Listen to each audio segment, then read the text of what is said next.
I must say, this is certainly what one would consider quite a frigid rift, I think one could describe it as. Indeed. It's quite the hole that you might find in the tundra. Indeed, yes, a frozen outlet, one could say. A crisp fissure. Oh, yes, a bitter perforation indeed, yes, certainly. Oh, yes, it's quite a cool crevice. Yes, well, I think Arnold best described it as a bleak aperture. I personally prefer the description glacial orifice. Indeed. What have they actually called this piece? I believe its actual title is Cold Open. Oh.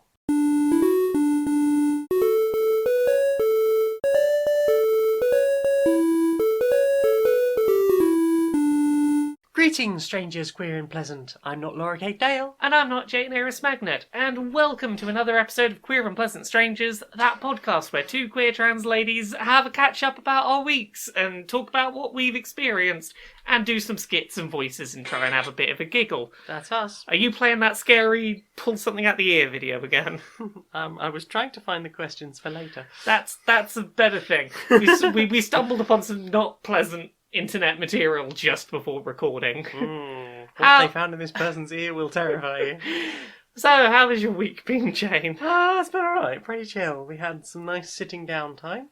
Yeah. Saturday was a bit peoply, generally. Yeah. We hung out with a friend. Yes. And then Sunday we did lying down and playing video games. Yes, I'm pretty sure we got to like 4 or 5 in the afternoon and suddenly went, oops, where'd the day go? Yeah, it went really quickly. It did. Time flies. Yeah, so shall we go on to our first segment of what we've been playing this week? Let us do exactly that thing. Do you want to kick us off? Or do you want me to kick us off? Oh, come on, kick us. Okay, so the main thing I've been playing this week is I've been playing a lot of Spider-Man on the PS4. The Spidered Man. The Spidered Man. I've completed it before. I've never played any of the DLC, and I enjoyed it so much. I was just like, I'm not just going to jump into the DLC, I'm going to replay this game from the start and do the DLC as it comes up, and that, on my second playthrough, I'm still finding the just moment-to-moment traversal around that world fun enough that I'm much more engaged in like 100% clearing all of the stuff in the open world than I am the story. At some point recently, I opened up fast travel. I've not used it once. Why would you? Yeah, that's the thing, is like, any other game, I would be like, of course I'm gonna fast travel. This is one rare game where I'm like, it's just too fun to swing around. Like, if I fast travel, I'm depriving myself of fun. Right? Yeah. I mean, it looks about as much fun to get around as Saints Row 4. Yes, fun coincidence, I did just get a move in Spider-Man, which is basically, you know in Saints Row 4 you can sort of like crouch down to the ground and then like launch up? Oh, yeah. Yeah, I basically just got that move. Wow. It's very... You got glide yet, and then you're pretty much sorted. Yeah, it's very similar to Saints Row 4, but like, I think it does all the things that Saints Row 4 did a lot better. Well, I think the swinging helps as well. Yeah, the swinging do help. Yeah, for anyone who's not played it, I've probably talked about it on here before, I can't remember. It is a sort of beat-em-up-y game with a very fluid combat system. It's basically, you've got one button to do hit things. Hold that down to hit them up in the air, because some enemies have to be hit up in the air. You can put webs on people, or you can dodge out the way of attacks when your spidey sense glows up. Ooh. And that's basically it, and it's an awful lot of fun to string that and web swinging together a bunch of different ways. Nice. So, I've been having a lot of fun. That game continues to be like one of the most moment-to-moment enjoyable games I've played in a while. Yeah. Oh, God. What about you? What have you been playing? Well, I decided to start going through some of my Steam games that I've bought but never played. Yeah, I think we all have a couple of those. Yeah. And with I think I've got somewhere in the region of like 716 games on my Steam account. So it was time to go through some of those. So I played some Rogue Legacy. Oh, yeah. I like it in theory. Yeah, this is the thing, like, I played a fair amount of it when it first came out and was like, I like this concept. And then Dead Cells came out and I was like, oh, this is Rogue Legacy if it was fun to play moment and the to combat moment. was better. Yeah, if it had better combat, okay, yeah. Because with Rogue Legacy, really all you've got is your basic attack and a special move. Yeah. I just didn't find the controls felt a bit floaty at times. And the gimmick to that game isn't as engaging as you would hope it would be, as interesting an idea as it is. Yeah, and I suppose it is potentially problematic with the way they treat the traits. Yes. So for anyone who's not played, basically every time your character dies, you pick one of their offspring to carry on adventuring for you. That would be the legacy part. Huh? And they can have lots of traits. They can have lots of traits, so they might swear a lot when they get hit, which just comes up as little sort of exclamation points. And you might have somebody who has dwarfism, so they are much, much smaller, which means that they won't get hit by things sort of thrown at sort of head height for a normal sized character, or for an average sized character rather. Apologies. And then you have people with gigantism, and they can be like a third as big again as your character, as a standard sized character. They might be, I think a knave is one of the classes, so they might find that they don't have the they don't have as good stats, but they do critical hits. Or you have magicians who don't have particularly good health, but they do have really good magic. Yeah. So yeah, I mean, there's lots of different varieties, but playing this after playing Dead Cells, it just doesn't. It doesn't feel as good to play. No, the combat feels the controls feel sloppy, and the combat's uninteresting, and just the Dead Cells is so fluid. Yeah, it's very hard for anything to quite live up to Dead Cells. It's a very good example of that genre. Yeah, I've put a lot of time into Dead Cells. It's also worth noting for Rogue Legacy that some of the ways that it presents certain conditions are very broad strokes, exaggerated, honed-in examples. Yes, I think colour blindness is in there, and it just shows everything in grayscale. Yeah, the swearing a lot one is that labelled as Tourette's or something similar? I don't think it is. It may have been at some point. I think at some point it was labelled as Tourette's, and it's the implication being that that's all that Tourette's is you swear uncontrollably. I think it's now something like coprolalia. Okay, that would be word vomit. I suppose that'd be, but something verbal diarrhea, perhaps. Yeah, it's not. Here's the thing: it was an exciting game when it came out, when roguelikes were not such a thing. It was very new and novel, but I don't think it stood up well to the things that came after it. Yeah, and it's hard as balls, but feels like you're fighting the controls more than you're fighting most of the enemies. Yeah. I'm sure there are people who are really good at it, but I am not one of those people. I would never pick playing Rogue Legacy over Dead Cells. No, because I basically played that for, I think maybe, I'm pretty sure I tried it for a couple of hours and then I just gave up and went back to Dead Cells. That's fair. So yeah, I played some more Dead Cells. With the new patch. It's recently been patched. It's all been rebalanced. Yeah, I'm not sure. I'm finding it less fun to play. Because now there are set levels for all of the stages. So apparently there used to be scaling issues where the monsters would sort of scale with you, and that could sometimes lead to weird difficulty issues. But now it's just if you're going here, it's going to be hard as balls. Oh, that's kind of a shame. I liked that it was semi-randomised every time. I found that aspect the hardest one, because there are levels that I've done before without really much problem. Yeah. And suddenly it was oh, fuck this shit. But that was kind of the fun, you didn't know what was going to happen, and occasionally it's well, this time it just won't go happen. Well, that was me playing on my own, but I did a bit of streaming last week. Yes. And I tried the streaming intrication. And that sounds fascinating. I didn't know any of this was in the game. I don't know how long that's been in there, but it's the first time I've played it on Steam, so it was I put it up for the fans. I said, hey, what do you want me to play this week? And it was a fair majority said Dead Cells over... what was the other option? Oh, Dust and Elysian Tale. Oh yeah, that one.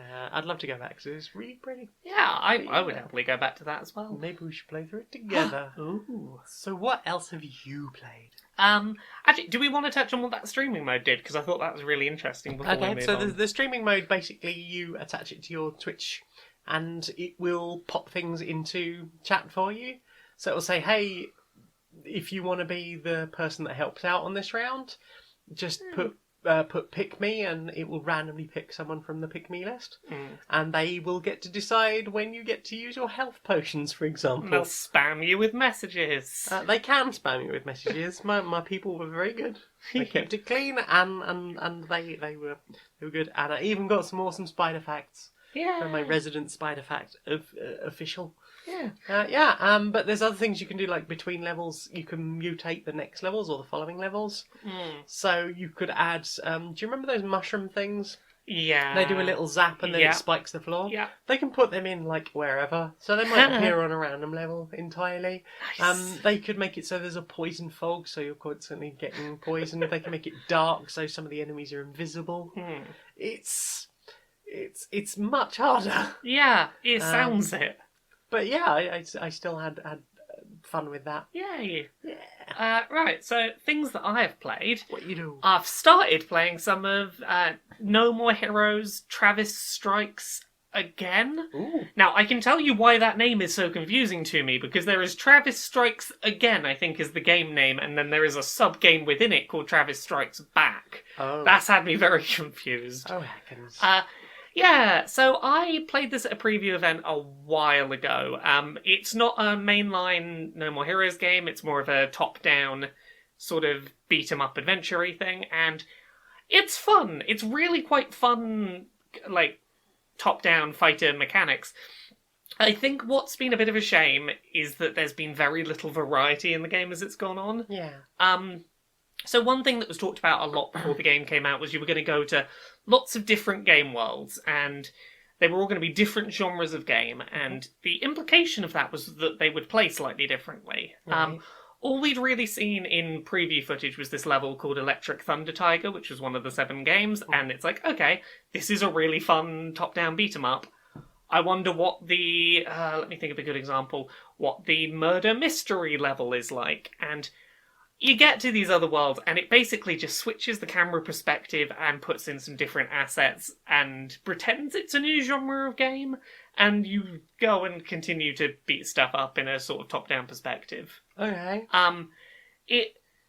You will occasionally get mini-games that will, like, hint at the genre of what these games are meant to be, but the more I play it, the more it's like, oh, here's a very different genre of game. Okay, it plays exactly the same. Is that good?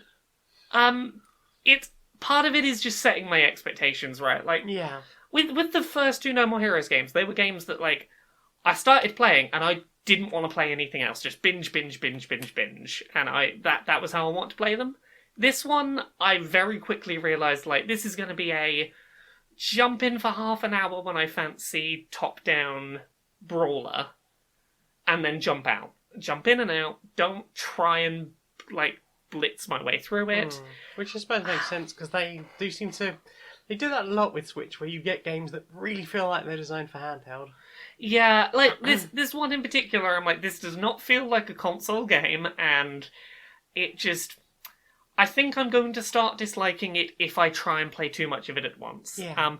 Like, the writing is quite fun. It's very much No More Heroes writing, but the lack of voice acting at all, like, really lets it down. Maybe that's a space issue or whatnot, but yeah, not having any of, like, the cutscenes for when bosses come in to sort of, like, give their whole spiel. Like, that used to be the reward of the No More Heroes games, was you got to the boss and you got to see their big flashy thing, and they sort of voice acted at you and they had all this personality, and now it's sort of fourth wall breaky text boxes with sort of speech. I'm not going to say it's bad. I think it might be quite fun. There is a co-op mode on it, and I think it could be quite fun to play a bit of in co-op. But it's just, in single player, it just isn't I'm playing it more out of obligation of wanting to see where the story ends up, because apparently it ties like quite heavily into what not Kingdom Hearts, No More Heroes 3 is going to become. So I'm like, well, okay, I'll get through it and find out the plot so that I can play the next main one when it happens. Yeah.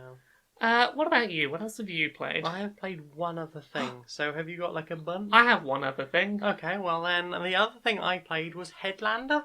Oh, I saw you playing this one. Yeah, it's a sort of Metroidvania. Gain your powers, work out where you can get further within this facility. Basically, as far as I can tell, the problem is I was playing it with the sound off and wasn't really paying attention to the subtitles very well, so I missed a lot of the plot. My apologies. That's fine. I was watching you play Spider-Man. So basically, you wake up as a head. Yes. Just a head in a astronaut helmet. Yeah. And that's it. You have no lungs, so you can't talk. You have a little bit of a rocket booster, so you can fly around. Rocket booster that you can fly around with. And this person's voice just sort of goes, "Hey, you need to do this. You've got to get out of here." So you just leave the ship on like an escape pod, and that's like your tutorial area. So get off of this soon-to-explode ship. And then you go somewhere else, and you explore there, and as you have this mechanic of vacuuming off the heads of robots, and everybody in this game is a robot. So if you find a red door you can't get through, find a red or better robot, and you will be able to get through there. You know what it kind of reminded me of watching it? Similar to that sort of Mario Odyssey style of like, oh, you have a thing in this platformy world that you can't get past. Find the enemy that has the powers that would get you through it and take control of them. Except you are Cappy rather than Mario. Yeah. That's a pretty good. It's a similar feel of concept. Yeah. I'm enjoying it so far. I don't know how far through I am. Yeah. I must have played for about 5 or 6 hours. You looked like you were getting endgamey. I have literally no idea. I don't know. I've got a weird old robot body that doesn't look like any of the fancy robot bodies I've seen so far. I've just beaten somebody at some kind of chess. And that whole sequence with the chess was a really interesting concept, because you could like find a knight and then pull the knight's head off. And if it was a black knight, it can't shoot white. It can't shoot other black. There's no friendly fire. Yeah. So, but also it would shoot like... It would shoot in an L shape, like a knight would move. Yeah. And the bishops would fire like in like a split wave diagonally in front of you. That fight was the main bit of that game that I paid attention to, and I was like, this is a really neat little game. Yeah, and there was a cool little boss fight where I had to fight the queen at the end. Yeah. That whole section of game was like a really interesting sort of quite pacey puzzle, but like... I was dying in there less than I had in lots of other places in that game, because sometimes the laser fire gets a bit chaotic. Yeah. Just a bit much. But yeah, I've really been enjoying it so far, and I'm looking forward to getting to play more. Lovely.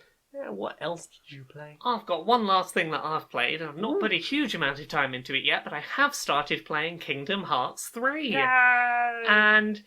I will preface this, and this is a watched first that is important. Mm-hmm. I've played a lot of the Kingdom Hearts. I often feel like I have no idea what's going on in this series because it got so big and convoluted. So it's that video that we were watching. I did finish it by a YouTuber called Barry Kramer, I believe his surname is. Mm-hmm. Barry, who used to be on the Game Grumps YouTube channel, did a 40-minute-ish video that was basically... Someone who understood Kingdom Hearts very well spent 7 hours explaining it to him, and he distilled that to 40 minutes of, this should make sense. And I watched it, and there were a lot of things that suddenly clicked in my head, and I went, oh, that's what that's on about. So when Kingdom Hearts 3 boots up, they do a big, fancy cinematic that is basically a recap of all of the events of Kingdom Hearts. Right. And I was watching it going... I know what most of what is going on here is, at least in theory. I in theory know what's going on. So, that had been my big worry was, oh my goodness, am I just going to be overwhelmed and not have kept track of everything? But I've started playing it. It is very much a Kingdom Hearts game. You you have a key that's a sword, you have Donald and Goofy helping you out, doing magic and stuff, you beat a bunch of things up in Disney Worlds to go to the next Disney Worlds where nothing really is of any plot consequence, and then just occasionally it'll be like, aha, the plot arrived. Back to more Disney. It is ludicrous how good this game looks and how fun it feels to play. Like, if there's one thing this game has clearly got right is impeccable art design, really smart use of redesigning the characters per world they visit. That's really fun. And it just feels really fun to beat stuff up with a big key. So I'm not far enough in by a long shot to know whether its story will be satisfying for people, but I'll have a lot of fun going around Disney Worlds and beating the crap out of stuff.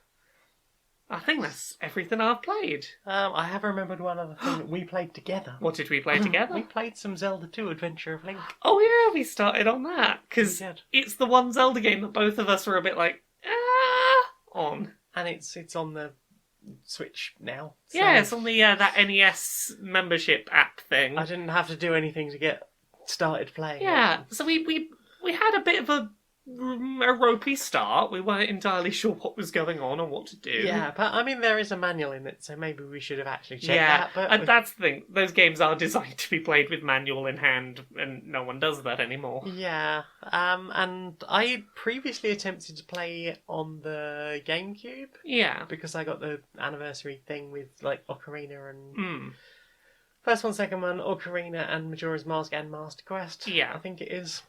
Yeah, and it's a 20-minute demo for Wind Waker. It's it's initially a bit weird to work out. Like I was trying to like bend down and pick things up by like sitting on them. And Yeah, but you pressing have attack. to like be a bit away from them and stab them. Yeah, it has to be a sword hit. Yes. And then it's punishing as hell. Yeah, but like, I think both of us got on better with it this time than we might have done in the past. Yeah. I think it helped that we weren't afraid to look at walkthroughs to just... Because there were certain things that felt wrong to us about how we played it. Like, near the start, to go to the first dungeon, you just have to go through this dark... Like, they tell you, oh, there's a candle, you need a candle to go through dark caves. Except to get to the first dungeon, you have to go through a dark cave without a candle. Yep. So, like, there's things like that that... What was it you said? You were like, oh yeah, I don't want to brute force my way... Yeah. There's things where the game's design suggests that you're doing the wrong thing, even if you're doing the right thing. Mm. But we played for a little while. We beat the first temple. Yep. So we beat a boss. We found a bonus heart container somewhere. We've leveled up a few times. We certainly have leveled up a few times, and that levelling up mechanic's a bit strange too. Yeah, where it looks like it's forcing you to pick one specific upgrade, but apparently you can choose whichever you want. Yeah, apparently you can cancel out and it'll start working towards the next one up. Who knows? I don't really understand it. No. It seems like an odd choice. Yeah. But music's good. Yeah, I think we're probably gonna like come back to this and just Yeah. whoever's not controlling it will pull up a walkthrough and go, okay, here's where to go, here's here's how to do this thing. We know we've been forewarned not to pick up lives before. Yeah, just You're getting towards to the save end all game. the extra lives for when you go to the final dungeon, and Yes. yeah, we're working it out. We're getting there. Okay, I'm working out. Those dark nuts, like for two people who love fighting dark nuts, that was not a fun dark nut to fight. No, we did say that at the time. Like, so compared to all of the other Dark Knights that we fought, like, from any later game, they get more fun. It's just a lot of spam the sword until Up, down, up, down, up, yeah, down. until you luck into the right height. Yeah. It's also the weird thing about that experience system is it makes enemies that don't drop any XP at all feel really pointless. Yeah. So that first dungeon is full of those red ones that charge at you. Yeah, sort of like Yeah, possum-headed creatures. yeah, but they're worth like even like the fucking choo-choo jelly slimes. They're worth 2 experience at least. Yeah.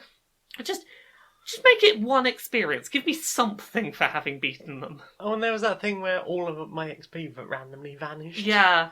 Because I walked between 2 rooms. Yeah, I love the Zelda series, but this one has been tough to love. But Yeah. we will see it through to the end, I reckon. Or I'm not going to push it that far, but we'll Okay. certainly play more we'll of it. certainly play more. We're not going to stop at the end of Dungeon 1. No.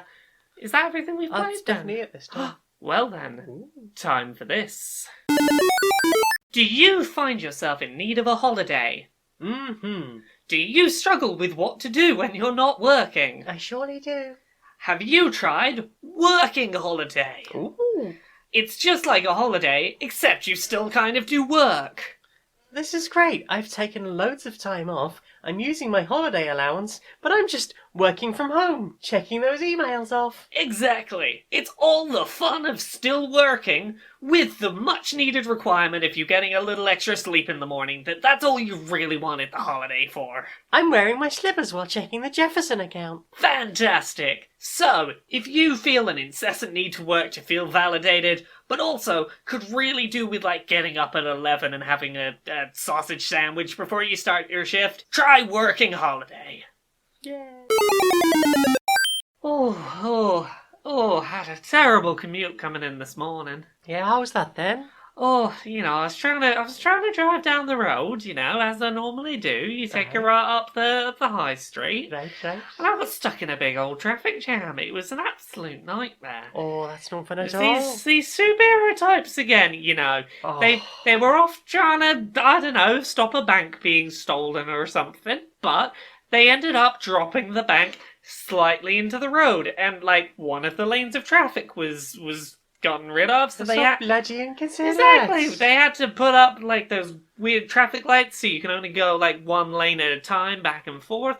Really slowed down my commute in this morning. They're so bloody inconsiderate. I mean, they say they're saving the world, but, if that bank had just gone missing, I'm sure the insurance would have covered it. Exactly. The other day I was trying to get a train to work, and my train got delayed considerably because apparently one of these superheroes had decided to stop a train that had gone a little too fast and was a little out of control, and decided to use their powers to stop the train. That meant there was a train stopped on the tracks, which meant my train couldn't go.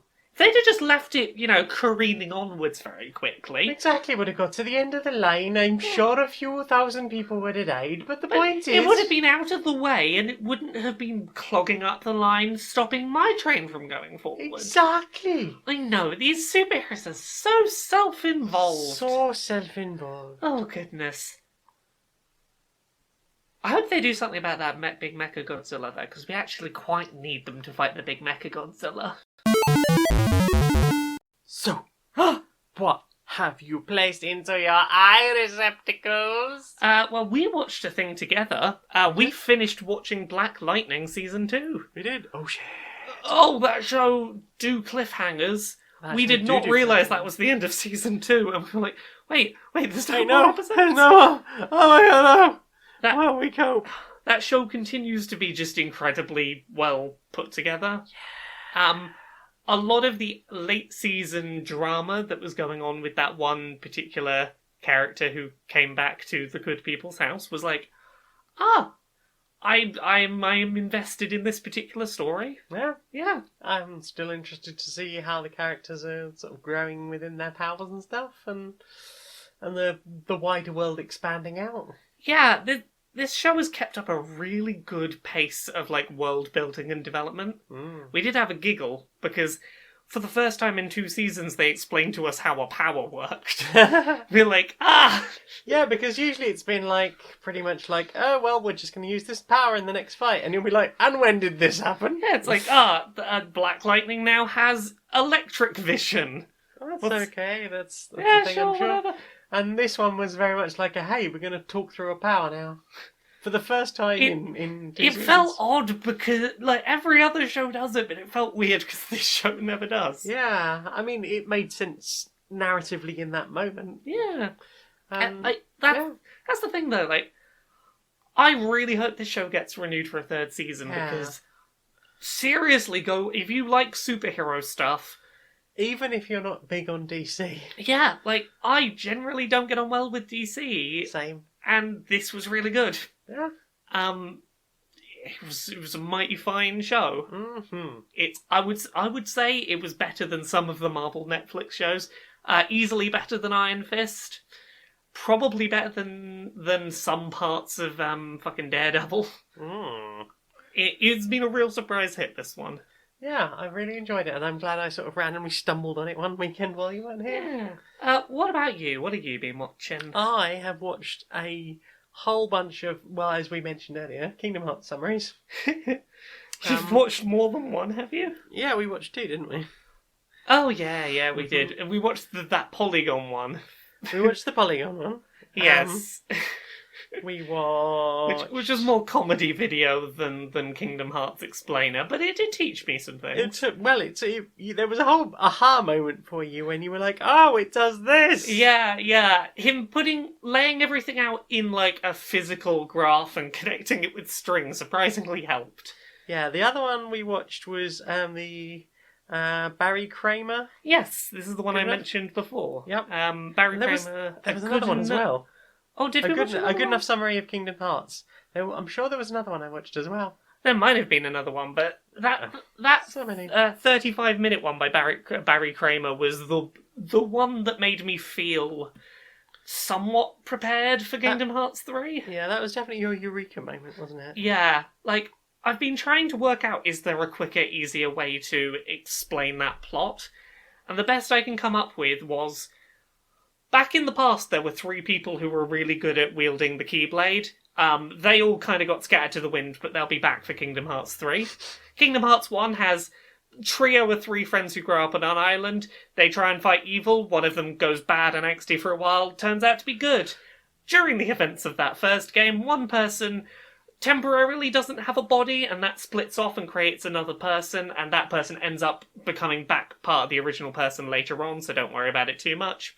There's this group of 13 people who Big Bad has got together because he wants to, he needs 13 people to do his evil thing, and he gets stopped. He then tries again, he gets stopped.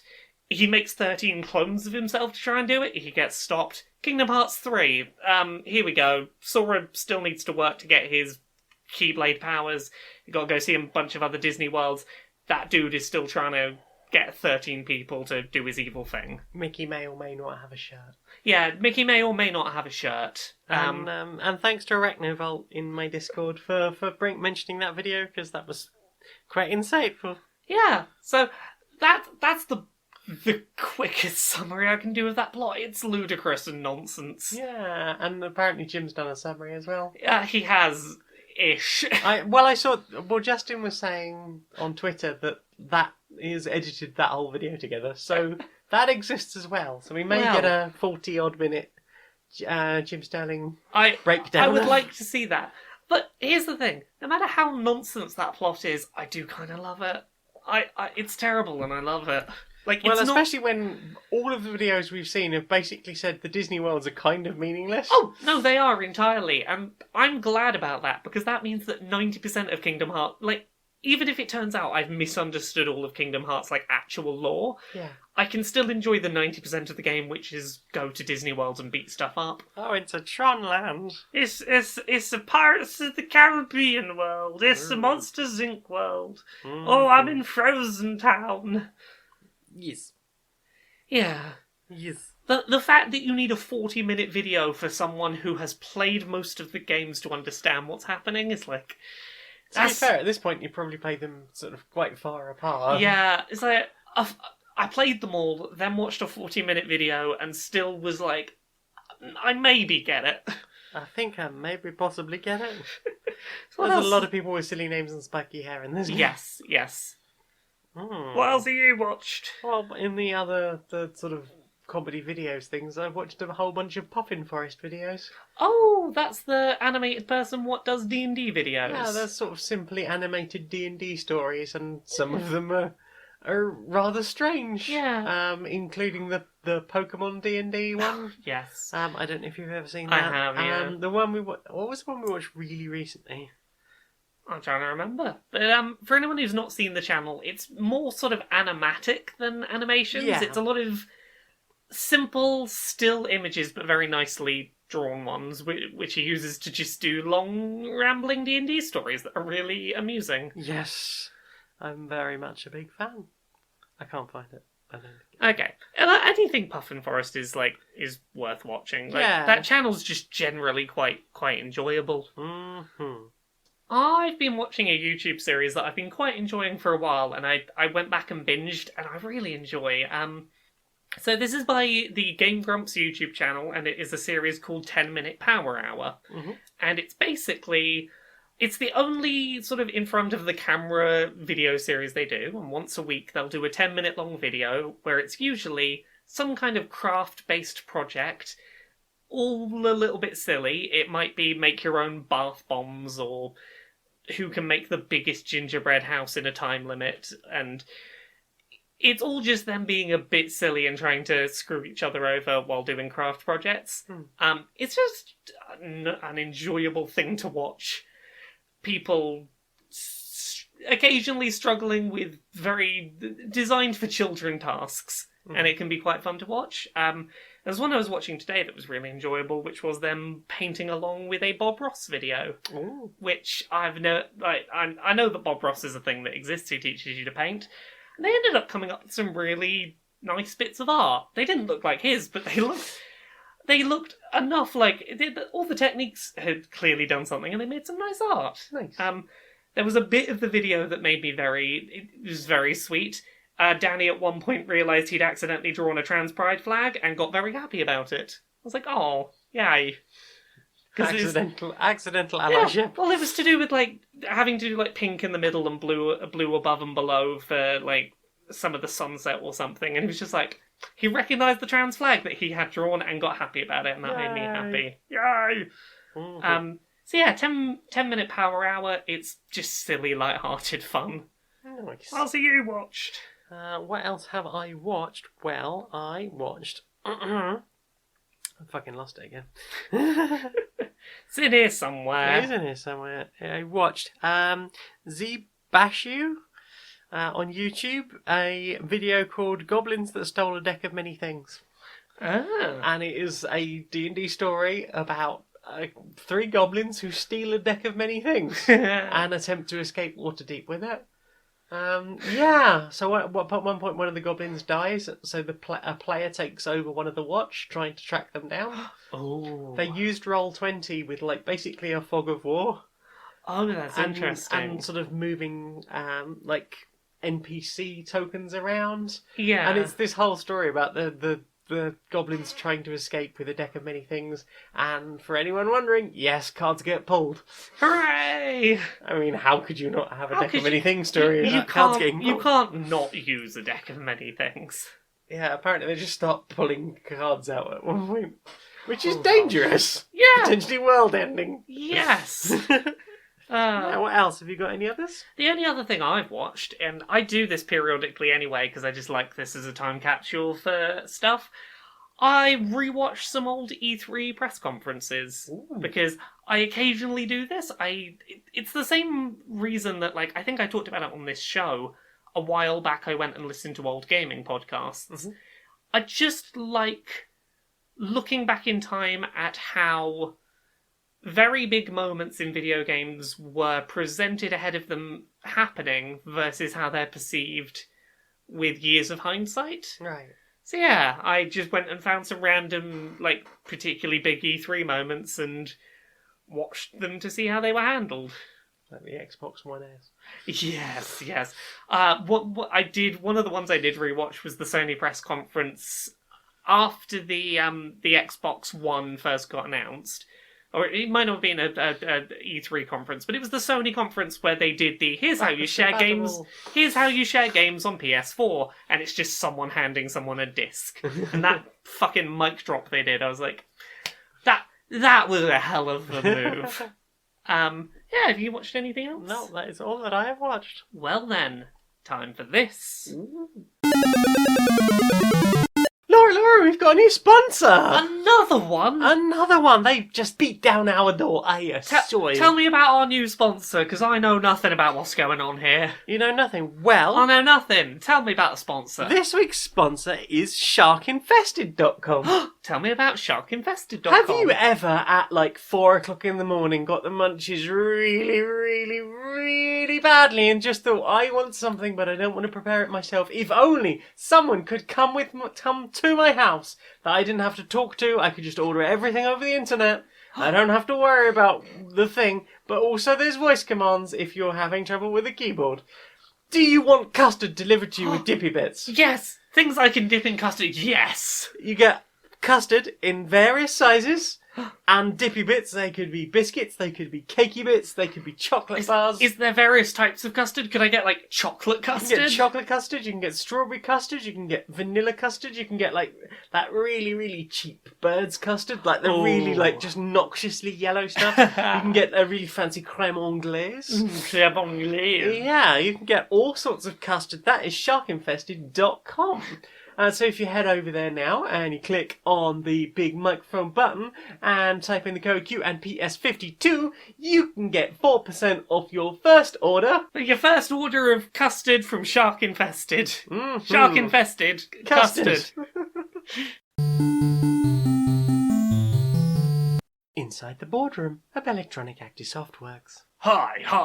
Hi, how's it going? Oh, it's going well. It's going well. But I do have some unfortunate news for you. Oh, is the flogger broken? No, the flogger's working fine. Oh, good. So we've had to cancel our newest big license title. Okay, well, what's that? That's money, right? That's money. Yeah. Well, see, here's the problem. It should be money. Like making a big budget game about a big budget, movie franchise that everyone's into should be a license to print money. But here's the problem. Right. There weren't enough ways to exploit players for money. Oh. There's certain restrictions that licensing company have got on, what you can and can't do with their property. And, apparently taking their beloved characters and making them literally hold up signs that say, these characters will be dead forever if you don't give us money, young children, is apparently unethical. What? I mean, that's just ridiculous. Is that EU courts and things again? Exactly. See, we would have had none of this trouble if we'd gone with that franchise about the young kids that do magic. They had a mobile game a little while back. Apparently, you had to pay to stop choking the kids. Yeah, that exactly. Was the great. kid was getting that. The opening minutes. There's a kid getting strangled, and I didn't pay a penny, but I sat there and I watched that kid getting choked. But days. those distressed children, they would pay anything to keep their self-insert character from dying. Right. Apparently, the brand we had a lot less okay with that, which is a real problem for us. Yeah, I mean, the money? Don't they understand the money? How do they expect us to make a profit? Selling a lot of copies of a thing with a known brand on it? Oh, what engaging gameplay? Oh, no. Can't be doing with none of that. I mean, could we not, have problematic DLC or something? Could we not throw... Apparently they got a lot of backlash last time they had problematic DLC, so now they're getting really strict on how their brand is used. Well, I say good luck to them. Yeah. How about this? We will, for what they've done to us, we will start writing a load of games. We'll get them all really hyped. We'll have, we'll flog some of the developers to get shit going, and some nice concept art. We'll get some good concept art going. Maybe we'll have a fan community day. They can generate a lot of that for us, and we'll get everyone really hype about it, and then we'll just cancel it. And we'll cancel it and cancel it and cancel. We'll just cancel all of the games so that everyone's like, well, that franchise, they're just shit. No, they never make any good games. Friend, you're a fucking genius. I know. So, what have you placed into your ears? What has vibrated into your brain? I've not put many things in my brain this week. I went and I re-listened to a bunch of Steven Universe songs that I haven't listened to in a while. Because now that's, the series is for now wrapped up, and I was like, I am just getting a craving for old bits of that show. I went back and listened to... Like a Comet, Full Disclosure, I think it's called. The one where Connie's phone's ringing through the whole of it. Yep. Stronger Than You, Here Comes a Thought, Be Wherever You Are, or Whoever You Are. That's one of my favourites. Yeah, I was going through just being like, this show has so much really good music that I forget until I go listen to it how much stellar music there is in it. Yeah, I mean, it's not often that I will binge through a whole album, rather than just picking tracks here and there. but I own like that Volume 1 Steven Universe album, and I will regularly listen to the whole lot. There's rarely a song on that I don't enjoy. And even then, it's just a case of, hey, I can nostalgia that episode somehow. Yeah, exactly. Yeah. There's lots of good music on there. It reminded me my favourite song from Steven Universe that it's a crime it's as short as it is Amethyst. I think it's called Tower of My Mistakes. That one little song she sings just before the whole Pearl's been misleading about fusing thing. Maybe you're better off with her. That one. Absolutely love that track, and it's a real shame it's like 30 seconds long. Yeah, that's what I've listened to. What about you? I've listened to the most recent 2 episodes of Dice Funk. Oh yeah, you're up to date on that. I'm finally up to date. Show. I was momentarily distracted for a week, but I'm caught up now. Yeah, I'm really enjoying where you all are going with that. Yeah, this season's been interesting. Like, we had our bit of mid-season inter-party angst, and we worked through it, and we were all, like... through that middle section of the season, I was just like, don't have someone, like, fall out with the party. Let's just keep the party together, But this current arc we're on, the whole break into the cult place, has been really fun. Yeah, and it's fascinating to listen to. Like, I do like the way sort of Austin draws from life and sort of popular media and stuff and makes interesting bits. So, always interested to see where he's going with these things. I've been having a lot of fun being able to pull from my history of evangelical Christianness in order to know how best to convince a cult that no, I am a true believer. I will show you praise. Yeah, I can fake a good praise. I can fake a good praise. What else you got? The only other thing I've done is I've started re-listening to Welcome to Night Vale from the start, because I've done this many, many times. I've started listening to the show and I never stick with it for whatever reason.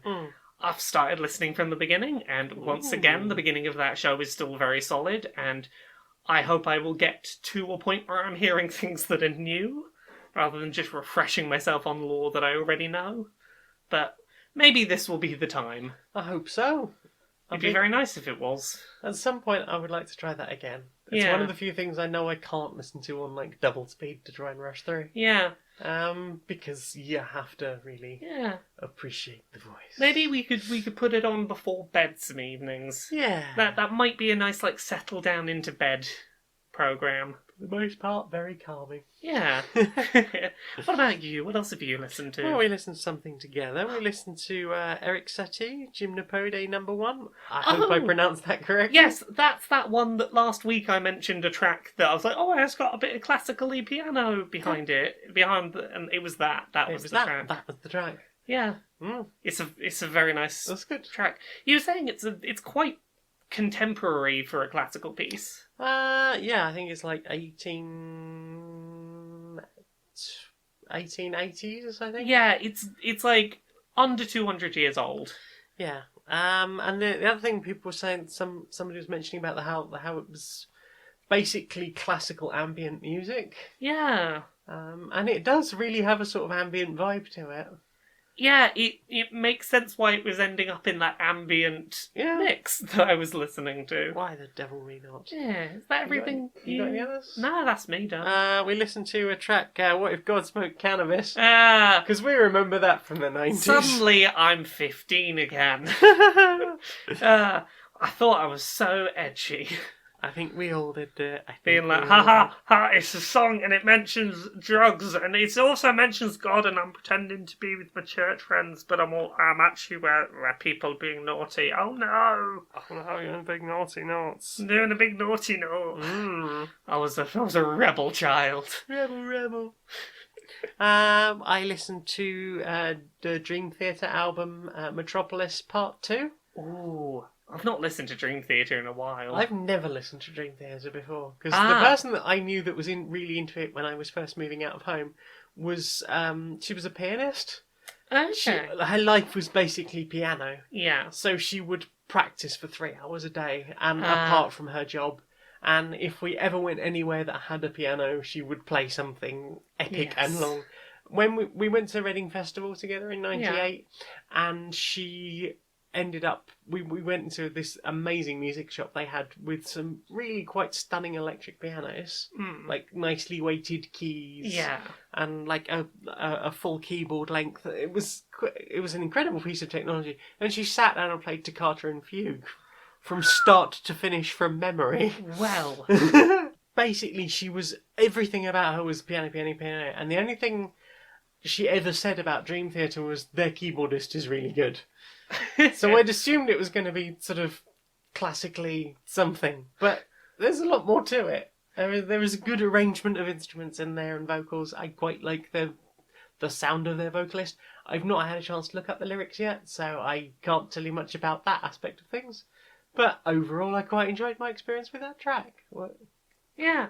My history with Dream Theater is slightly different. I learned about that band mainly because about the same time that I was getting diagnosed with Asperger's syndrome, someone sent me the track Solitary Shell, which is part of, I forget what the album's called, it's 6 Degrees of Separation or something like that, and it's a bunch of different lengthy tracks about different mental health conditions, and this is clearly intended to be the autism spectrum song, and it hit at the right moment where, like, it wasn't one-to-one with what I was experiencing, but it was like, oh, I've just had a diagnosis dropped on me and then got kicked out off of the mental health service because I turned 18, and I have no coping tools for this new knowledge I have. I will look at this Dream Theater song and feel less alone.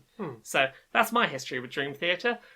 To your point you were making about the lyrics, I only knew their music because I got very attached to some of the lyrics to some specific songs. So I can say that they have well-written lyrics in the sense that 16, 18-year-old me that was looking for a thing to latch onto the words from it. So at least one of their tracks has some words that I thought were good.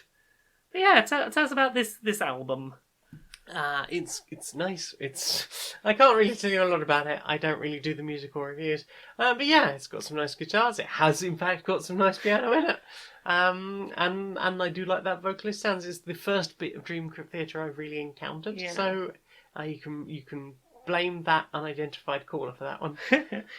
Yeah, she mentioned it on Twitter the other day. And she was like, "This is trans culture." I was like, "All right, I'll give it a whirl." A lot of trans people I know were into Dream Theater. That's an observation I had not made before. Okay.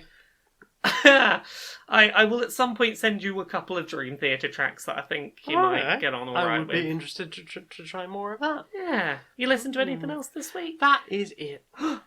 So, time for this. Have you got a long night of work ahead of you? Oh, I'm so tired. Yeah, but what do I do? Do you need an extra pick-me-up to stay awake all night? I do. I'm absolutely exhausted. Forget about coffee. Forget about energy drinks. Try existential dread. What if we don't make it to the end of the year? I mean, the president's absolutely they're just dangerous. And the deforestation, I mean, we might not be able to breathe by the end of the next year. And people are thinking about having children. I mean, what's that all about? Oh, you're right. Oh, that really helps. I'm wide awake now. The terrors of the world all around us, just the realities of the world, will keep you up at night guaranteed, whether you want to be awake or not. Try existential dread. Thanks, existential dread. Now I can finish the Jones account. Everything is prepared. I've set out the summoning circle. I have the sacrifices prepared. Time to summon myself a demon. Demon, come forth! She made me right now. Yes, I require a demon right now! I mean, there's probably another demon. I can see if there's another demon now. Will that do you? I've placed a summoning circle. I do not care what demon. I just require a demon at this moment. I mean, right now. Okay. I'm coming into the circle, but okay. Hello. Hello! Thank you for visiting me as summoned demon. Are you ready to do my dark evil bidding? What sort of evil were you thinking of? I'm sorry. You seem to be struggling a little. You're a tad shy. I have anxiety problems. Oh, you should have mentioned. My apologies. I would never have forced you to come out and spend time out of the demon circle had I known. You're more than welcome to go back. I respect your personal boundaries and your requirement for personal space and time. Thank you very much. So, if you know any demons who are less shy, let me know, but otherwise I'll stop bothering you. I'll send a message to Grab Thor if you like. He's got a hammer. That'd be lovely. Thank you. Okay, it's nice to meet you. Thank you. If you could just dispel the circle. Dispel the circle!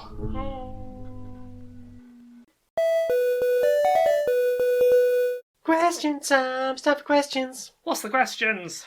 Kel Gooder would like to know which character class, be it from D&D or any other RPG, would you date? Ooh. I don't know if I've got an answer for this. What have you got an answer?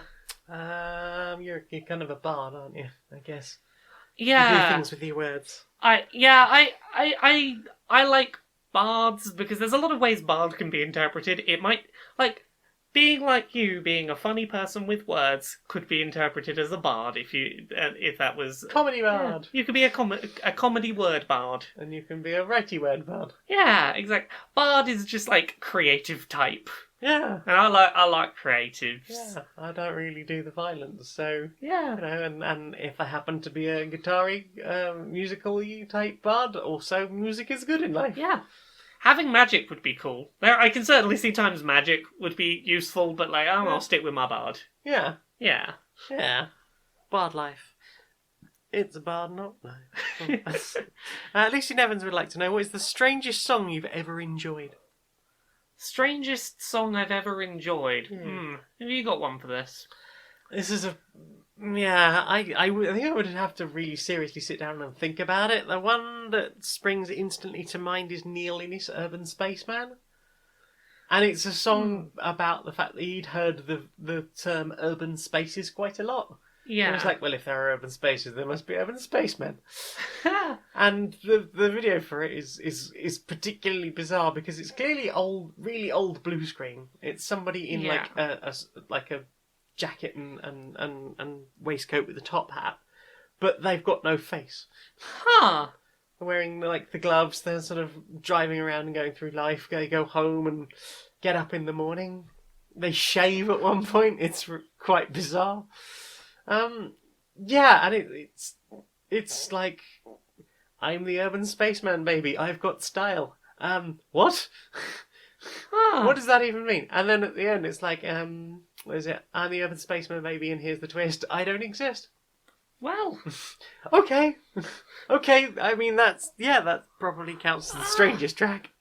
The only thing that's coming to mind for me that I like, and is probably a bit of a weird track, and it's a band called the Travelling Wilburys, which was a supergroup that involved, Bob Dylan was part of it, and it had, I think, one of the Beatles was involved in it. It's fucking a bunch of, really good, talented people came together and made, 2 albums and then never worked together again. Okay. And there's one track of theirs called Cybery, I think it's called, which involves a lot of the music is not actual instruments. It's playing things around the studio, drumming on a fridge, for example, the contents of a fridge, for example. It's just a very interestingly put together track with a lot of sounds you don't normally hear. Okay. Yeah, that's the best answer I've got for that, I think. Okay, yeah. So I've just double checked. The Travelling Wilburys was Bob Dylan, George Harrison, Jeff Lynne, Roy Orbison, and Tom Petty. Good gravy. It's a fucking super group there. Yeah. Yeah, if you've never checked them out, there are some. Their albums are very all over the place. Every track is a different genre that usually aligns to one of the artists more than the others. But it's a very interesting collection of music. Hmm. Yeah.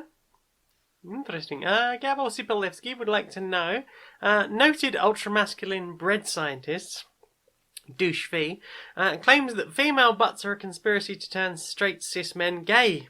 Can you provide a better butt-related conspiracy theory? Okay, that one we've just heard is a new one to me. Okay. My butt-based conspiracy theory is that the reason that Solid Snake has his butt completely nerfed in Smash Bros. Ultimate is because they're preparing to do a spin-off series just about Snake's butt on its own, and this is Konami's big attempt at a revival, you know. They can't do Metal Gear Solid games without Kojima, it seems, without them being critically panned, but if they make it just about his butt, there's no way anyone could complain. So, there's my conspiracy theory. It was a deliberate nerfing of the butt in order to foreshadow a forthcoming game. My theory is that aliens built butts, and that's why they're not found in other creatures. Don't at me. So yeah, the aliens were like, hey, butts now, you have butts. Ha, butts are awesome. But also you poop out of them. But aren't they hot? But also you poop out of them. Ha ha, enjoy the confusion. Okay, I want to touch it, but sometimes bad thing. What other questions have we got? Lucian Evans would like to know, you're a badass cyberpunk dystopian main character. What futuristic augmentations do you have? Wings or jetpacks are a thing that would let me fly. I want a thing that'll let me fly. Tentacles. Yes. I want tentacles and heat vision. Just cool cyber eyes that I can like watch TV in my eye, or like, I don't know, if I've lost something in my house, I can turn on like the X-ray vision, and like only the thing I'm looking for will show up like in bright yellow. So I'm like, that's there. Yeah, I would like heat vision, motion detection, echolocation. I'd like just like a serotonin button on my arm where I could be like, one please. One serotonin, please. I'd like to have like a block where I basically press a thing, and for the next 24 hours I just don't look at social media, and I'm completely unaware that it exists. Yeah. A thing where I can like set a timer and I will have good restful sleep from X time to X time. Oh. Yeah. Yeah. Is it bad that the more I think about it, other than flight, most of the ones I'm here about, like, my brain's kind of messed up. I can't remember where stuff is, and I don't have enough happy juice. Fix More these happy things. juice and findy thing, please. Yeah, findy thing, more happy juice, let me sleep. What's more cyberpunk than getting all of the augmentations in the world offered to you and going, I want the ones that'll fix my mental health, please. Please, that's just a state of the world, isn't it? Saldera. Not strictly Queer and Pleasant Strangers material, but why is Jim Sterling's laugh so infectious? Because he is a good boy and a maximum cutie. He's a very, very, very good boy. That's the answer. He's a very good boy. And I would. Yes, I would. We both would. Matthew Hudson would like to know, what remake/remaster would you prefer to see from Capcom next? Dino Crisis or Resident Evil 3? I'm going to say Resident Evil 3, mainly because most of the Resident Evils from 4 onwards are very replayable if you go back to them now. 3 is the last one that I think shows its age, and I'd be more than happy if they remade up to 3 and then stopped. Because that's where I'm like, okay, you've taken the 3 most difficult to revisit games and made them more playable. Yeah. That's enough for me. Well, yeah, Resident Evil 3 is actually my favourite Resident Evil. Yeah. I haven't played it recently, but I remember it being the one I played most of, and I think I played through it. It was the first one I finished this game and immediately went and started again. Yeah. You would play the hell out of a Resi 3 remake. Yeah, I think so, as long as they did it well. Because I've heard that people are like somewhat disappointed with some aspects of the Resi 2 make.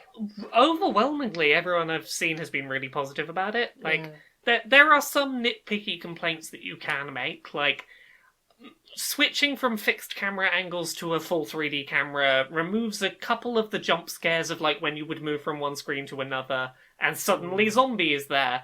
But it makes up for it by making it just infinitely more playable because it's no longer terrible tank controls, and it just kind of shifts the horror less from, ooh, a jump scare, I turned around a corner and a thing that I couldn't have seen was there. Yeah.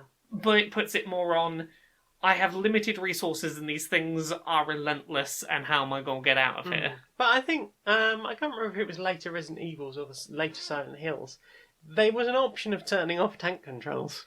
You could have 3D control. And I believe this is the first time you've been able to play Resi 2 without tank controls. Yeah. So, yeah. I mean, so like certainly, I like the fixed camera perspective. Maybe it's because of just the kinds of films I've watched, and it's that sense of being watched with a fixed camera perspective. I like it in theory. I don't enjoy it in practice. From like, I don't enjoy that it makes the game harder to play. Like, I want the challenge in my game to be because the game was designed to have challenge, Yeah. not because I found it tough to play with how they presented it. Well, yeah, I know, but I think it should these days be possible to make a fixed camera game with a much more functional control scheme. I think so, but I also, like, having played a bit, started playing some of that Resi 2 remake, which I probably should mention and played, but I've not played enough of it yet.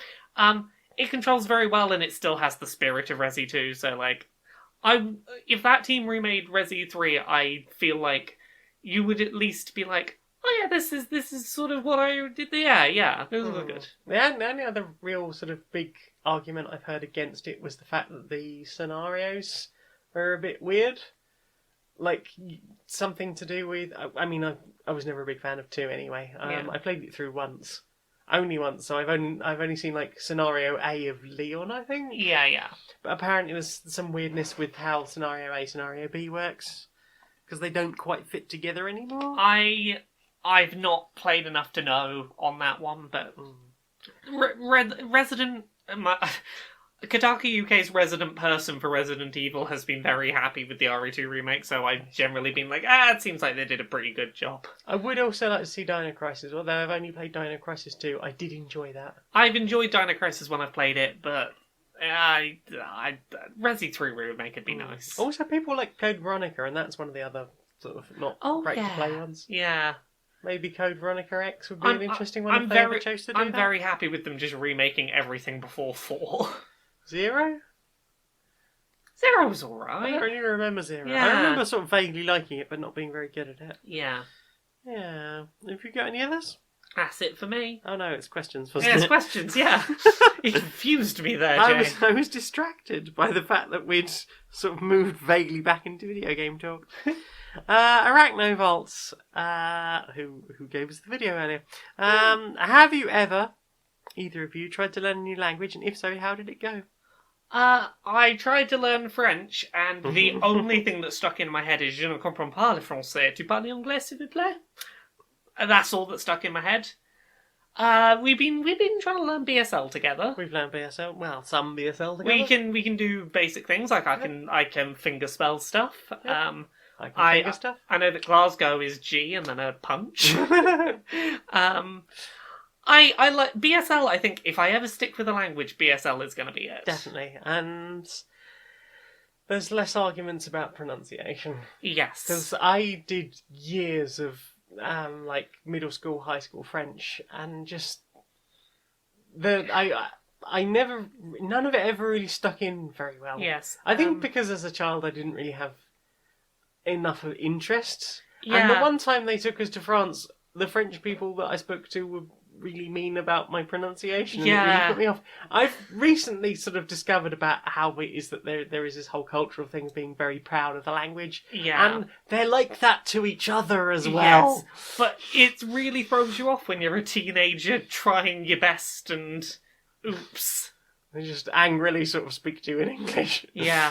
I was trying to learn a thing. They told me to immerse myself. I'm very sorry. I think the thing that helps as well is that BSL is one that I can see myself using more in my day-to-day. Yeah. Because, like, BSL is a language used in the country I'm living in, which makes it much easier for me to find reasons to use it or places where it might be helpful. I'm already partially deaf. We never know if I'm going to go fully deaf. Exactly. It's also really useful for loud nights out to be able to signal things. Hi, you okay? Yeah.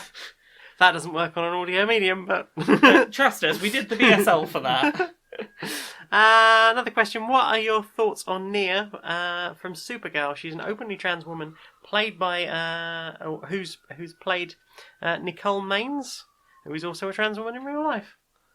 I've I've not watched any Supergirl. I was going to say, is this the Supergirl, the trans character in Supergirl that's just been introduced? Yes. Aha! I've not seen anything to do with them, but I think it's fantastic that they actually cast a trans person. So Yes, more of that. Especially since we've just had notification this morning there's going to be another trans movie with a man playing a trans woman. I never watched beyond episode 1 of Supergirl, but this is the thing that makes me go, maybe I will watch it because I want to see how this is done. Because I want to support the fact they cast a trans person, because they never do. And it's so nice. I got so excited to hear that it had happened. I didn't watch it because it's DC, but now I'm like, maybe. Yeah, I mean, if it's as good as Black Lightning, I might Black give it a Lightning try. has convinced us that maybe DC's TV shows are worth watching. Yeah. Becky Toohill would like to know, what scares you? Not big existential things, stupid stuff like beetles. Mr. Blobby. Yeah, Yeah. maggots. Yeah. I have an irrational fear that maggots will become sort of intelligent enough to realise that the easiest way to get more dead flesh, which is what they enjoy, would be to kill it.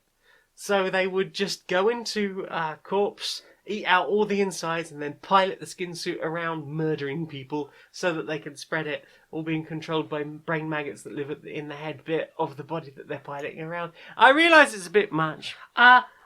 I'm scared of Mr. Blobby mostly because I grew up and had a cassette tape and Mr. Blobby sings hits of the 90s or whatever. And yeah, it started to warp, and the end of that cassette was just like, Mr. Blobby, Mr. Blobby. It became this nightmarish warped thing that terrified me. Blobby, Blobby, Blobby! Ollie Hood, what is your favourite biscuit? Hobnob? Hobnob. Hobnob is the new de facto one because it was always the best biscuit, but now it's like the vegan biscuit and the best biscuit. Oreos are also good. I Yeah. do enjoy an Oreo. Jammy Dodgers aren't vegan anymore. Fuck Jammy Dodgers. In which case, there is a question here from Jane Eris Magnet who'd like to know how those Oreos taste, though. Okay. So, let me find... I do have an email. I can tell you who sent me these. I've been sent 2 packages of Oreos. I've been sent 2 boxes of Oreos by someone called Justin, and they are Chinese Oreos. We have wasabi Oreos and hot wing Oreos. I'm going to try them on air. I've not tried these. I've not been pre-prepped. I don't know what to expect from these. I am mildly concerned. I can't have them because they've got milk in. Okay, so I've opened the box and there's like 2 small packets. 2.5 packets of wasabi Oreos Yeah, there. and presumably the same will be true. I'm opening these all up now because I'm trying to have to put off having to actually eat them. They've got green packaging. I initially thought from the outside packet that they were mint. I thought one was mint and one was like sweet chili. Yeah, but Yeah. it turns out it's mint and chicken wing. Yeah. Wasabi and chicken wing. That's How it smells. Okay, that smells. it's like dark chocolate, but also sort of spicy, meaty. Let's have a sniff. flavour? I can't eat one, but You know, that's this is the hot it wing smells like ones. chocolate and bovril. It's Okay, I'm gonna give it a small bite. I've got Suck an it and empty see. glass there, just in case. just in case. How do Oreo be though? It's not bad. It's very savoury. Okay. It tastes kind of like a barbecue Pringle.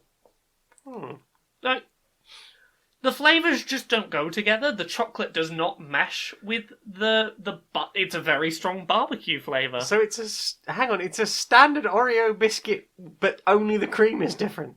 Yes, Okay. that's a standard Oreo biscuit. It just tastes like a spreading of barbecue sauce in between. It's like, neither of these is a bad taste.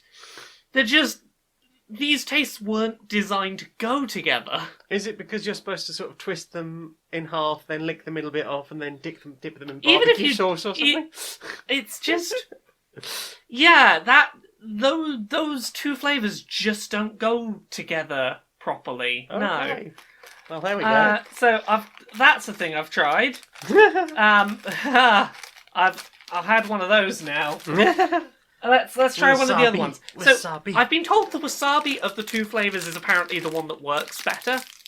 It sort of is it makes more sense as a flavor combo. Do you mind if I have a bit of your squish just to Please have some squish. freshen my mouth out so that I'm Cleanse your not palate. cross-contaminating the flavors? I should have had a champagne sorbet ready for you. Okay, I think that's the best I'm going to do for clearing that flavour out before I test the next one. That's very flavour neutral. Yeah, I can't even smell the chocolate on that one. Yeah, there's very little smell to these at all, to these wasabi ones. Wasabi, no said enemies know me, I go bling. I lick it bum bum now. Yeah, that doesn't really smell of anything. There's some flavour, clearly. I'm barely getting chocolate off of those. She's not looking impressed. I don't like wasabi. It tastes like wasabi in an Oreo. Again, chocolate and wasabi. It's just weird. An Oreo is meant to be... I think maybe the problem is just an Oreo is meant to be very sweet. And my brain is getting very confused. Oh, bless. It's like, this is Oreo biscuit, but savoury thing. Okay, well, there is a thing we have tried. Of the two, which do you think was better? Of the two that you didn't like? The wasabi was more palatable. It was less... The contrast between the sweet biscuit and the flavouring was less bold. Here's the thing, I'm not a big wasabi person anyway, which I think is part of my problem. I can see how those flavours at least work together. I imagine if you like wasabi, you could probably enjoy that one. The barbecue, the wing barbecue flavour, my brain just wasn't equipped for that. I might have a little bit more if you Please, squish. go ahead. Thank. Because, that's a thing I consumed. Do we have any other questions? Yes, we do. Xander would like to know. Top 5 games of all time. Mm-hmm. To the Moon, Okay. The Legend of Zelda Majora's Mask, Mass Effect 2, there's 3. I'm not sure where to go from there. You throw some games out. Day of the Tentacle. Yeah? Basingstoke. Ah. Oh, tough call. Tough calls after that. Yeah, I got to 3 and I'm like, oh, I'm hard pressed at this point. Monkey Island 2, LeChuck's Revenge. Yeah. Oh, Portal 2. Ooh. Yeah, Portal 2 has to make it on that list. Yeah. Yeah, I think of the two, it would have to be that one. Because Maybe Dead Cells? I don't know what my 5th is. Dead Cells before the patch. I think it's got to be a Pokemon one, actually. It's got to be... Ooh. Katamari Damacy reroll. Ah, yes. I'm going to say... Oh, Beyond Good and Evil, of course. Beyond Good and Evil's the last one. And Bab Plush Friend would like to know, what is your favourite beverage? I've always been a big fan of Dr. Pepper. I really like Dr. Pepper. I find it a bit sweet, but I do really like it in short bursts. Yeah. I don't want a bottle of Dr. Pepper, but like a can of Dr. Pepper, I will really enjoy a nice chilled can of Dr. Pepper. Really, really cold glass bottle of Dr. Pepper. Ooh, that's a good one. Good question. Problematic fave, Cherry Pepsi Max. Is that a problematic thing? Yeah, Pepsi not good company. Well, yeah, Cherry Pepsi Max is good. I really like root beer. I really like root Yeah, beer. root beer was a thing you introduced me to, and I really enjoy. It's really good, but Yeah. it's not very popular over here, and very few of them are vegan for some reason. Yeah, I really enjoy a nice, like blueberry sort of. Actually, I very rarely have this, but it's and again problematic fave company, but Jelly Belly, the jelly bean people. Yeah, I know. Do their blue raspberry jelly bean flavoured fizzy drink, and it's a very rare thing, but ooh, that's nice. Grape soda? I like grape soda. Yeah. What's that? The Rubicon one. Pomegranate? Yeah, the sort of reddish one. Yeah. Yeah, pomegranate. Yeah. And Those are anything blue raspberry is good. I like a good blue raspberry. You know what I haven't had in years? I'm What? probably not a vegan, but I would love to try again. A slush puppy. Yeah, A slush yeah. puppy in ages. I have no idea if they're vegan, but I could certainly go for a blue raspberry slush puppy.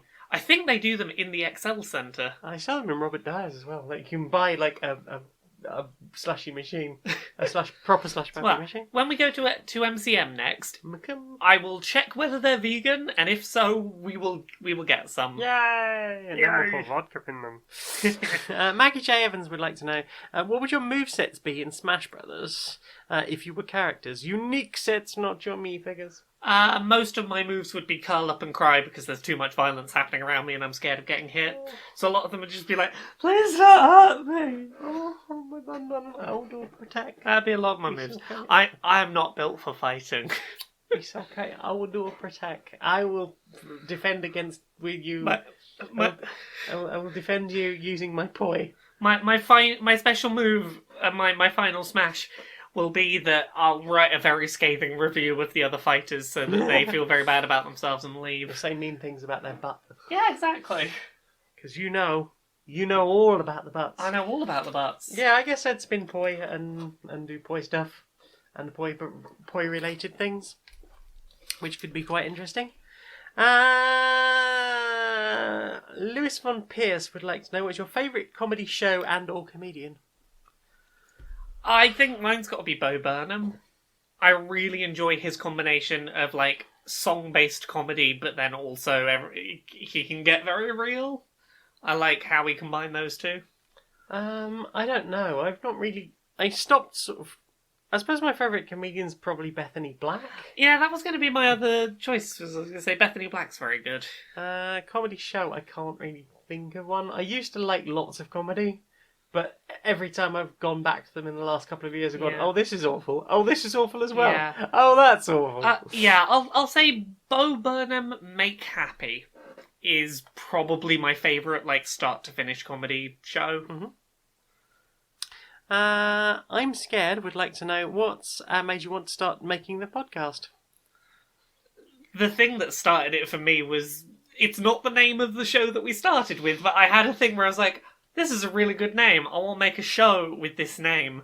And then the name wasn't free, so Jen came up with a different name. For me, it was I wanted to do a podcast with you, and I was like, hey, let's do a thing.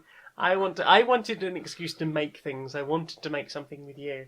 And I was like, we will do this. And we came up with the format, and we refined it over a few episodes, because those first couple of episodes, it's not quite the same format it is now. I had a name I liked for a show and a person I wanted to make a show with. And the format was like, we'll work it out. I will make a thing with you. Well, I mean, it was always there. It was we were going to talk about things that we'd watched, played, and listened to. Yeah. And then we were going to tell bra jokes. But then we ran out of bra jokes about 10 episodes in. I'm impressed we got 10 episodes out of the bra jokes. I mean, it might not even be that many, but I do remember that at some point we switched from bra jokes to questions. Yeah. But I suppose before that we wouldn't have had any questions, because That's no it. one would have known. That's the thing. You don't go episode 1 of a new show asking for questions, because no one We're knows not what the show is. McElroys. Yeah. Fancy Wookie would like to... Oh, no, sorry. There's another one from I'm Scared. Who has the best butt, Laura? I think you have the best She butt. is the butt queen. May I have permission to say why I think you have the best butt? Yeah, you can tell them. Jane's heart is shaped like a butt, and I think that's amazing. My heart is shaped like a butt. Your butt's shaped like a heart. I don't know. There we go. She has a heart-shaped booty. Maybe that's why I have heart problems. It's shaped like a butt. Jane has got a heart-shaped butt, and I think it's amazing. They're all going to be looking at it now. Well, they can't see it. You got clothes over it. Depends where they meet me. Well. What food or drink do you find... what food... Let's try the 12 minutes remix of that sentence. Fancy Wookie would like to know, what food/drink are you most pretentious about? I don't know. I don't like anything too fancy. My years of being poor has just beaten my palate to death. Here's the thing. The years of being poor beat my palate to death to the point that, like, I will eat any version of anything. I still have favourites, but I'm not fussy about them like, I will have them as a treat. I won't go, no, that is the only good acceptable one, even if it's by far the best version of it. Like, my favourite ketchup is Heinz ketchup. I more than happily, like, generally just have the Sainsbury's own round one and whatnot. I'm not like, oh, no, I won't have that. I have a preference, I guess. I'm not really fussy about things. Like, things that will nourish me, please. Yeah. I think since becoming vegan, I've got less options, so it's just like, I will take whatever is nice, tasty thing that I can afford. Crisps were one place where I used to be like, I wouldn't go for like the here's 30p for a multi-pack of 20 bags of crisps. I would be like, I would just rather not have crisps than have that.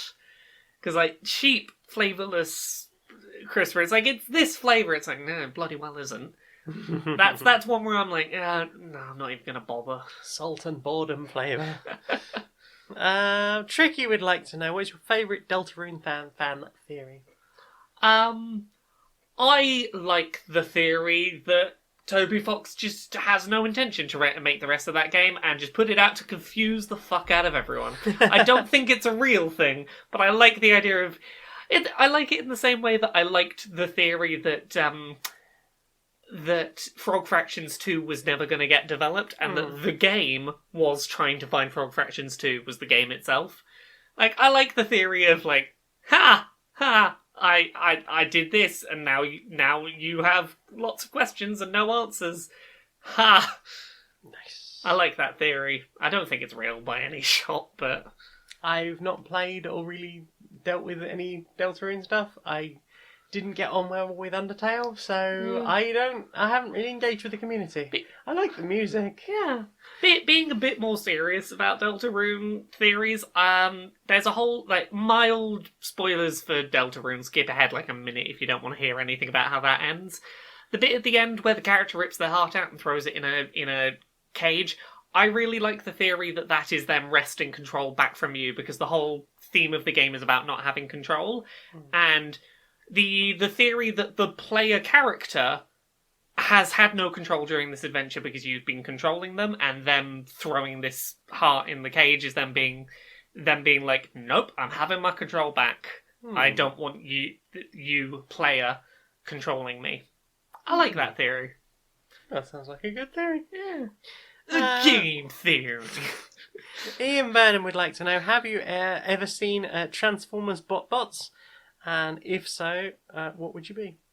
What's a bot? They're basically like, have you seen Shopkins? Yeah. They're like those, but Transformers. Okay. So it might be like a cupcake that transforms into a tiny robot. They're like about 1 inch tall.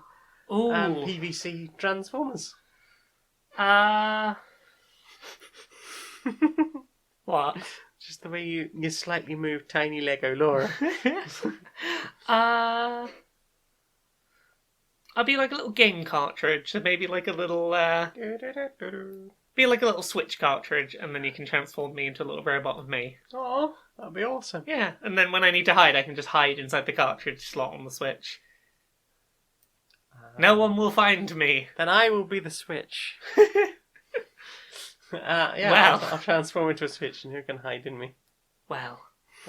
You can get right in there. Alfred. Continue, Jane. You gotta hold it together. Alma would like to know, what would your fatalities be if you were Mortal Kombat fighters? Gotta be something to do with the butt. I'll rip the butt off and add it to my collection of butts. I'll have like a big wall. I'll stick the stolen butt up on a wall. I would get I would have like Floggerpoi, but they would be like hanging like link chains, like chainmail type links. Yeah. But like it would be like multiple falls on Floggerpoi, and I would just flay someone with them. Heck. I imagine that would be quite painful. Yeah. Yeah. James Badger would like to know: have you ever considered changing your art style for the graphics that we do on the show? I have no problem with doing so in theory, but I very much like the art we have. Well, I mean, I suppose it depends which bit of art you're talking about. There is a weird thing with iTunes.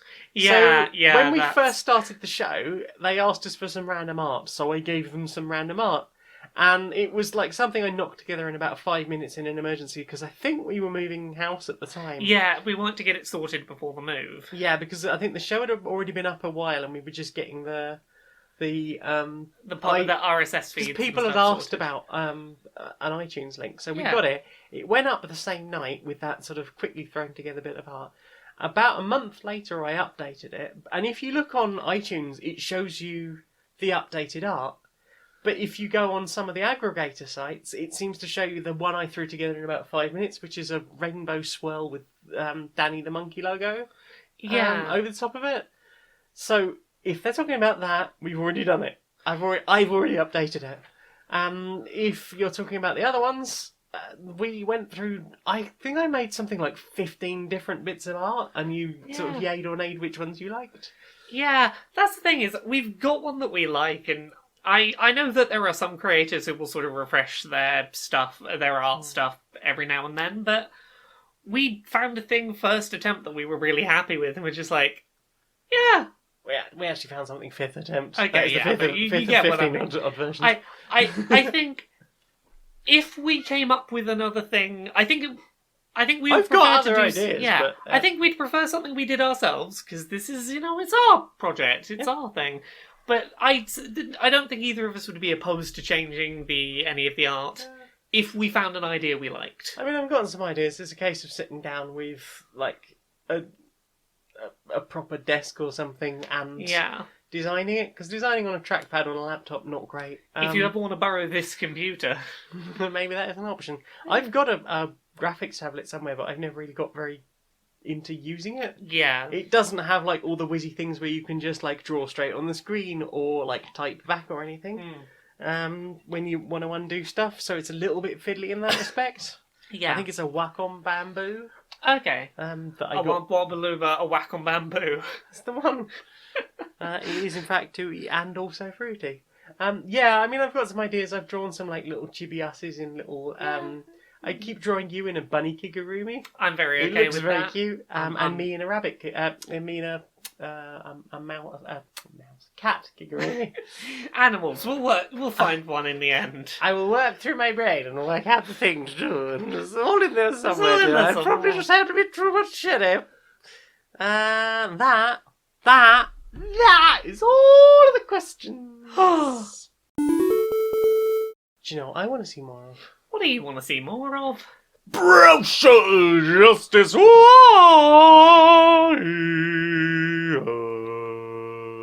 Hello, Larry. All right, Barry. How you doing? I'm not too bad, mate. Hey. Oh, yeah, I'm doing all right. I'm doing all right. Yeah. A couple of people I know aren't doing so all right though. Do you mind if I have a bit of a vent? Please do. Yeah. Well, you see, a few people I know are being a bit screwed over by the universal credit system, and here's the thing. I'm gonna be totally honest. I don't understand the intricacies, the ins and outs of it. All I know is I recognise a lot of my more vulnerable friends, ultimately being really left, in the shit because of it. You wouldn't happen to know a bit more about what's going on with it, would you? Well, I mean, like, basically they are making this move from the old sort of credit schemes for the Department of Work and Pensions are basically changing the benefit schemes paid to, whether it be like young parents or whether they be disabled or whatever. Basically, they are moving everyone onto this universal credit. And essentially, it has meant that a lot of people are now worse off. Yeah. And that they are losing all sorts of things. I mean, this is on top of all the other DWP issues they're having anyway. Yeah. Capability assessments for disabled people and so forth. And it's now we've got the fact that they're just lying. Yeah. We've had some tweets recently from that Amber Rudd, who's basically in charge of the whole thing, and she's they basically got this actor to pretend that he'd been on Universal Credit for a bit they did, and he basically going on about how it had helped him and had all these other things. And so, there's someone on Twitter called at Respect Is Vital, Alex Tiffin, and does a lot of sort of campaigning on that sort of thing, and found out that this person is an actor. Yeah. And tracked down some of their thing, and the response they got initially was, well, you shouldn't go picking up on people's past just because of what they've done in the past. They very genuinely were a Universal Credit person, and this and that and the other. And then the DWP put up a tweet about how they were saying that it was all genuine. You might not think it's too good to be true, but everything you see in this video is true. And now they've flat out called it. They've proved that they've spoken to the actor. Yeah. He said, no, I was never on Universal Credit. It was simply a part. Yeah, it is the thing. Like, a lot of the problem from what I've been hearing is that by going away from targeted benefits towards this Universal Credit, a lot of the nuance of people's specific needs has been completely stripped away, and the people running the new Universal Credit just aren't really equipped to make the right assessments for what needs people have. Like, they don't care. Well, yeah, exactly. Like, when you previously had, like, say, disability benefits, for example, you had people whose entire job was, and this isn't to say they weren't making mistakes too, but at least you had people who their whole job was assessing disability benefits. And they were medically trained as well. Exactly. And now you've just got, the same people who are like, oh, you fill the category of parent, there's some money, are the same people going, yeah, let's assess how much money you need for your very specific use case. Yeah, and then you're getting people who are almost entirely paralysed. People who have so little control of their bodies and so little control of their lives. And they are, some not even able to speak, and they're not even getting full marks for their Universal Credit amounts. So what do people have to do? Also, the requirements for what to do to get your payments do not take into account different use cases. Like, that was an example I saw of someone who got refused their Universal Credit because they didn't come in for a meeting in a very specific building. It was a building with no accessibility access. This is a person who's mostly paralysed. Yeah. It was like, can I not just, you've come and assessed me in my home in the past, can you, if you have to, come have a look and see that I'm paralysed still? And they're like, nope, you didn't come to the meeting, no Universal Credit. There's been allegations of them going to, forcing people to come to offices very far away from their home when they have anxiety issues about being outside. That they were deliberately marking off the lifts as unusable and then making sure the assessment was upstairs for people in wheelchairs. People literally dragging themselves upstairs only to be told, well, you dragged yourself up a flight of stairs. Yeah, you made it up the flight of stairs, therefore it's not a problem. That was a test. I mean, how fundamentally evil do you have to be to treat people like that? Yeah. Also, on top of all that, some people just aren't getting paid. Yeah. There's the people that just got lost in the shuffle of the switchover and just aren't getting paid at all. Yeah, it's a massive problem that they are not treating very, very precisely disabled people. A friend of mine actually today. I saw on Facebook just before we started having this conversation. In fact, they've been awarded Universal Credit, but for some reason they've been told that they are because they're capable of earning £1,000 a month, that they're having that taken off. So they're actually now having to subsist on about £5.74 a week because that's all their payments are being made out to. This is something like 60-year-old woman who is basically, she's currently incapacitated. Previously would have been incapacity benefit, but now the Universal Credit is saying, well, because you're capable of sort of sitting up and being at home, you could take some kind of work that would allow you to do that, and because of that, we're not going to give you a full amount. Therefore, bye. Here's your £20 a month to survive on. Oh goodness! And she's genuinely not sure she can survive. Yeah, it's a terrifying world we live in. It's just getting really worse every day. It really is. I really hope that something can be done. Yeah.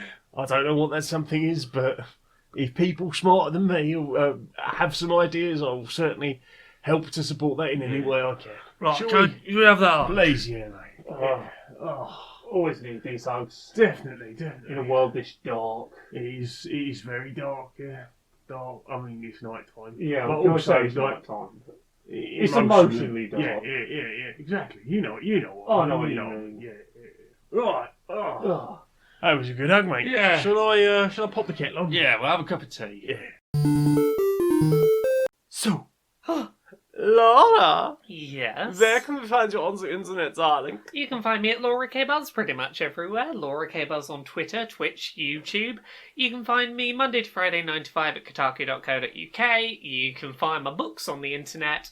Things I Learned from Mario's Butt, which as of right now you can still get on Unbound with the Pledge Backer Rewards. By the time you hear this, I will have finished my first draft of the book and sent it to the publisher, so that's cool. And Uncomfortable Labels, which is a memoir that is about being LGBT, being queer and trans and on the autism spectrum and how those all intersect. That's coming out mid-July, I believe. You can find that at various retailers online. Other than that, I'm on Dice Funk. It's a 5th edition Dungeons & Dragons real play podcast. I'm on seasons 3, 4 and 5. They're all self-contained stories. Season 3 is about escaping a magical barrier town. Season 4 is about overthrowing capitalism. And season 5 is about adventures in space. Adventures in space! Yay! What about you? Where are you on the internet, Jane? I'm on Twitter and YouTube as Maniac Janiac. I'm on SoundCloud as Jane Eris Magnet, where you might be listening to this now. I also work on StoneMonkeyRadio.blog, where I do reviews and silly stuff in general. I'm on Badly Designated Heroes, which is also a 5th edition D&D podcast. You can find them over on YouTube at Curiosity Epidemic. They're on Twitter as Curious Epidemic, because apparently the other one was taken. The Fiends! And we will have episode 2 of that up on Saturday. So go give that a listen, because people seem to be enjoying it so far. And you could be one of those too. I'm also on this, but you know about this because you're listening to it now. Inception. So Laura, sing us out, darling. Until next time, be a stranger.